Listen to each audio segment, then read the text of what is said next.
صراط مستقیم پر ہوگی. اور منصورین کا لفظ قابل غور ہے.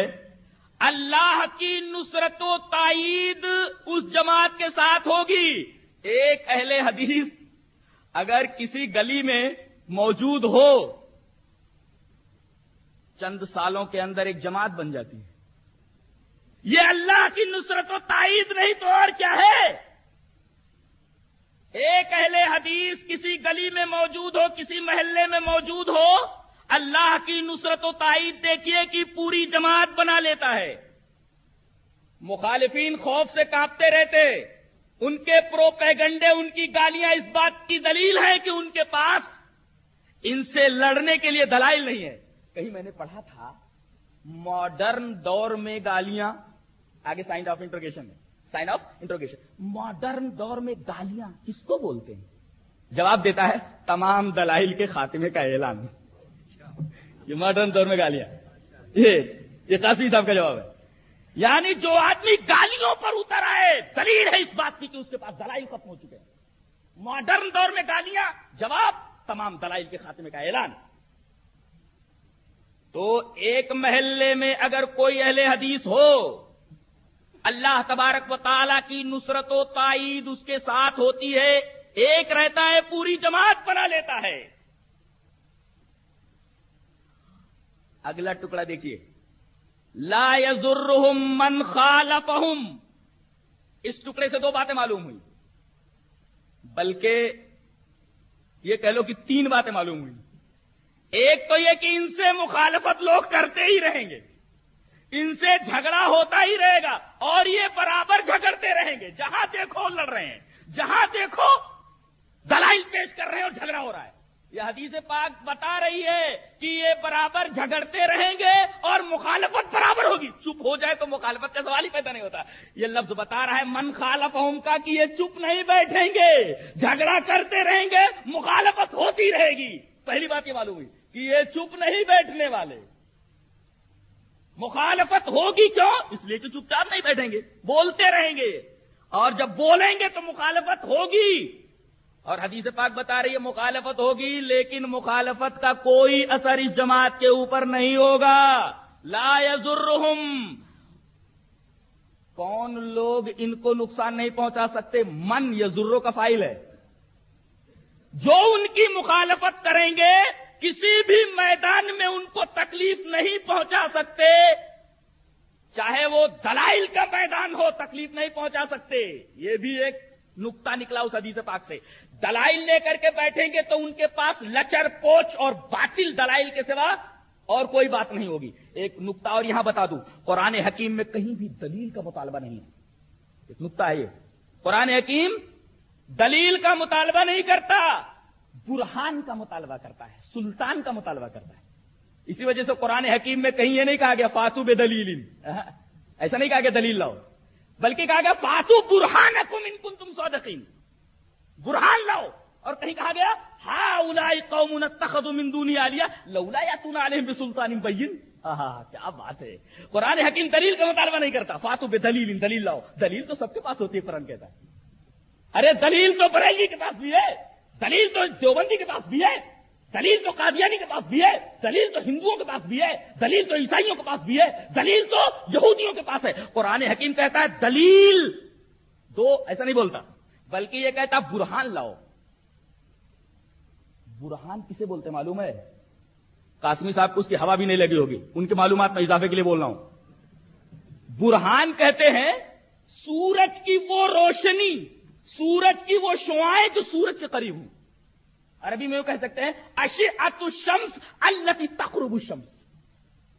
وہ برہان, وہ کرنیں جو سورج کے قریب ہوں, ان کرنوں کو برہان کہا جاتا ہے. اب بتائیے وہاں دور روشنی ہے, بتائیے سب سے زیادہ روشن جگہ کون سی ہوگی؟ یہ جہاں میں بیٹھا ہوا ہوں, یا جہاں وہ روشنی ہے؟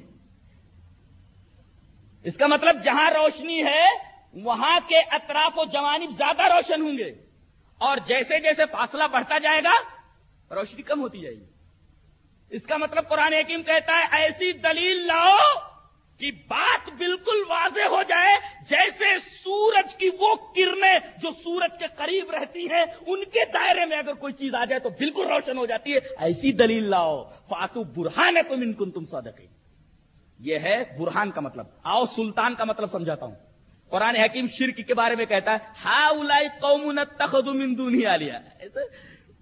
قرآن کا انداز بیان کتنا خوبصورت ہے، لائٹ لے لیتا ہے۔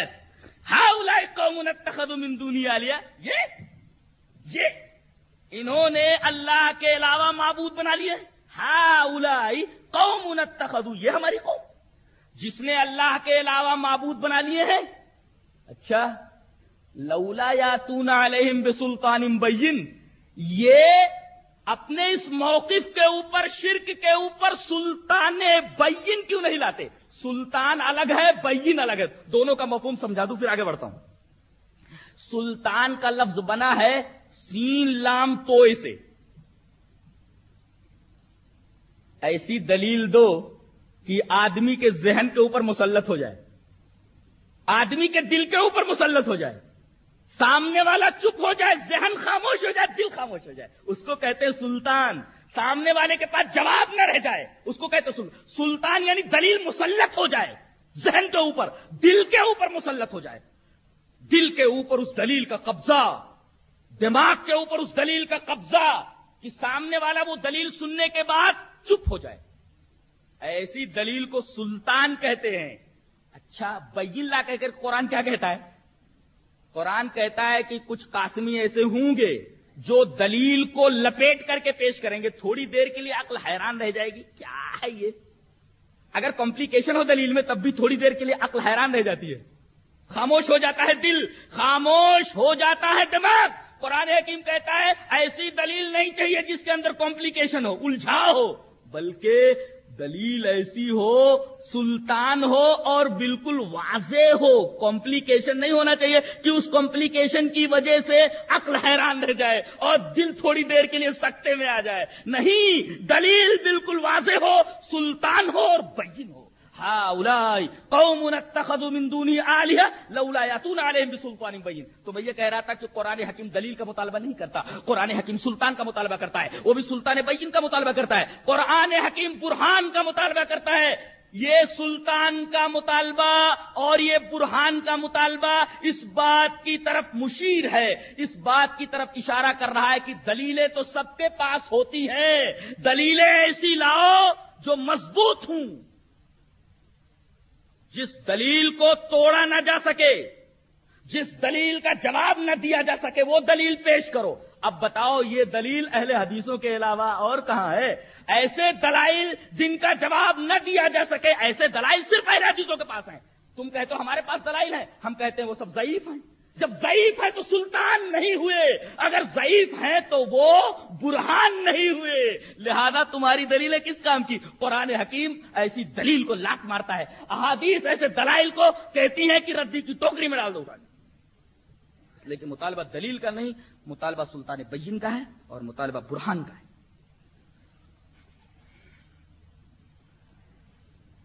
کتنی باتیں معلوم ہوئی حدیث پاک سے کہ اصحاب الحدیث کب سے ہیں؟ رسول اللہ صلی اللہ علیہ وسلم کے زمانے سے ہیں۔ لا تزالوں کا مفاد بتا رہا ہے، اور جماعتیں چار نہیں ہوں گی، جماعت ایک ہوگی، طائفتن کا مفاد ہے، اور برابر لڑتے رہیں گے، کہیں چپ نہیں بیٹھے رہیں گے۔ یہ لا یضرہم من خالفہم کا مفاد ہے، اور دلائل کے میدان میں کسی بھی میدان میں سامنے والا ان کو چت نہیں کر سکتا، اور مخالفین کے جھوٹے پروپیگنڈے، الزامات انہیں کوئی نقصان نہیں پہنچا سکتے۔ اچھا، یہ جماعت کب تک رہے گی؟ آخری ٹکڑا، حتی یاتی امر اللہ عز وجل، یہاں تک کہ قیامت آ جائے، یعنی زمانے رسالت سے لے کر تا قیام قیامت یہ جماعت موجود رہے گی۔ اب آپ دل کے دروازے کھول کر کے، دماغ کی کھڑکیاں کھول کر کے ذرا فیصلہ کر لیں کہ کیا اس حدیث پاک سے مراد، اس حدیث پاک میں جس طائفہ کی بات کہی گئی ہے، جس گروہ کی بات کہی گئی ہے، جس جماعت کی بات کہی گئی، کیا وہ جماعت حنفی جماعت ہے؟ اس لیے کہ وہ تو 80 سال کے بعد وجود میں آئی ہے۔